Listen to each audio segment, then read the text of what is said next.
Mappa, flashcards, narrativi osra, kollha dwar l-istorja u r-rikkezza tal-Belt Valletta issa se jibdew jakkumpanjaw studenti waqt ħarġiet skolastiċi fl-istess Belt Kapitali.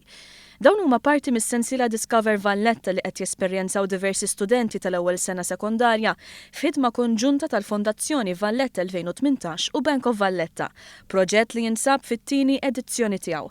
Discover Valletta jinkludi pakkett ta' 24 silta audio bilingwi dwar 24 sit fil-kapitali.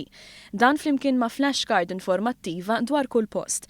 Permezz ta' mappa dettaljata l-istudenti se jkunu jistgħu jsibu dawn is-siti kollha faċilment, anki meta jsuru l-Belt Valletta ma' sħabhom jew ma' familthom fil-ħin liberu tagħhom.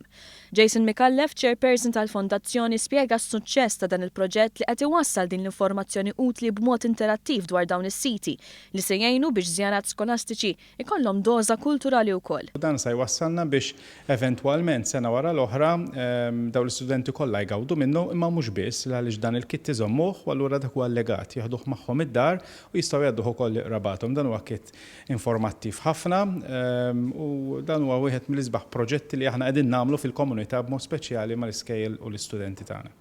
Il-kap uffiċjal tal-iżvilupp kummerċjali tal-BOV Kenneth Farrugia qal li dan il-proġett jitfattiqa fuq il-patrimonju Belti u fuq kollox Malti fejn dawn l-istudenti se jsibu l-ġojelli moħbija tal-kapitali tagħna.